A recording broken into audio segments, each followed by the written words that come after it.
పురుషుడు ఎప్పుడూ కూడా నా భార్య కన్నా నేను ముందు చనిపోవాలి అన్న మాట కానీ నా ఆయుర్దాయం పోసుకుని నువ్వు బ్రతుకు అని తన బిడ్డల్ని కానీ అనలేడు.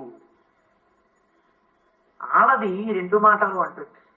బిడ్డకి జ్వరం వస్తే నా ఆయుర్దాయం పోసుకొని బతకరా నాన్న అంటుంది. ఎప్పుడైనా ఏమంటుందంటే నేను సుమంగళిగా ఆయన చేతిలో వెళ్ళిపోవాలంటుంది తప్ప ఆయన తర్వాత నేను బ్రతకాలని ఏ ఆడది అడగదు. కాబట్టి ఒక ఆడదాని గొప్ప కోరిక ఏది అని నన్ను అడిగారనుకోండి, నేను ఒకటే చెప్తాను, భర్త చేతిలో మరణించాలని కోరుకోవడమే ఆడదాని చాలా గొప్ప కోరికే. అందుకే నెలకి 3 వారాల్లో ఒక వారం సువాసికల వల్ల పడ్డాయి.